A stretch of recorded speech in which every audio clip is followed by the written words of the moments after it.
আমি আমার বিশেষ নিরাপত্তার বিধিতে কথা বলতেছি, আপনাদের উপরে হামলা হতে পারে এভাবে না। না, ব্যক্তিগতভাবে এটা এত বেশি হুমকির মুখোমুখি হতে হচ্ছে।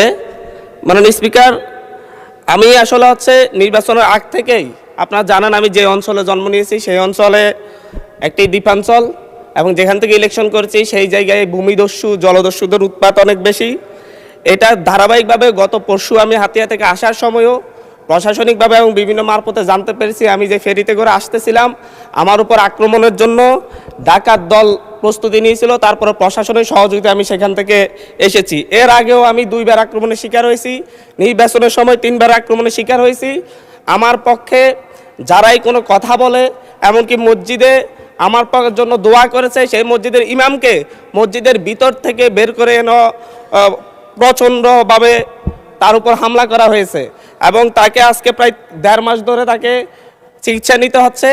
আমার উপর যারা আক্রমণ করেছে আমি আপনাকে সেই জায়গায় কিছু নোটিশের সাথে কিছু ডকুমেন্টস দিয়েছি যে সরাসরি অস্ত্র হাতে আমাকে কোফাতে আসা হয়েছে। একজন সংসদ সদস্য হিসাবে আমি এই বিষয়টা এখানে উপস্থাপন করতে বাধ্য হচ্ছি, কারণ এই জায়গাটায় আমি মনে করি সন্ত্রাসীদের কোনো রাজনৈতিক ঠিকানা নেই।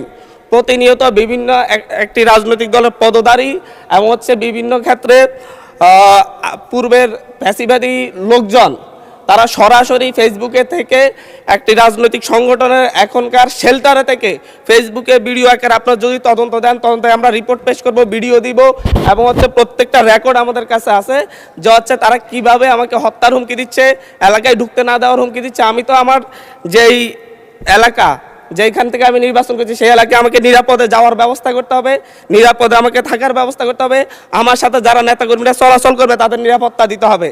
এটা একজন বিশেষ অধিকারের ব্যাপারে, এটা বিশ্বব্যাপী একজন সংসদ সদস্যের বিশেষ নিরাপত্তা বিধান করা রাষ্ট্রের দায়িত্ব, সরকারের দায়িত্ব।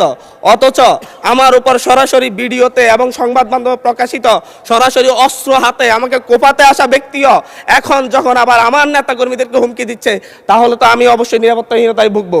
তো এই ব্যাপারটা অবশ্যই গ্রহণ করে আমি মনে করি একটা তদন্তে পাঠানো দরকার, সংসদীয় তদন্ত হতে পারে, এবং কারা এই ব্যাপারে আমাদেরকে, আমি সহ আমার নেতাকর্মীদেরকে কিভাবে হত্যার হুমকি দিয়ে এবং এখন এলাকায় থাকে সরাসরি আক্রমণ করে, এমনকি আমার উপর আমার নিরাপত্তা দিতে যাওয়া পুলিশের উপর আক্রমণ হয়েছে। নট এ সিঙ্গেল আসামি অ্যারেস্ট হয়েছে। ভোটের দিনে আমার উপর আমার গাড়ি বড় হামলা করে, আমার গাড়িতে 6টা কুপির দাগ এখনো আছে, এখনো তারা এলাকায় ঘুরে বেড়াচ্ছে।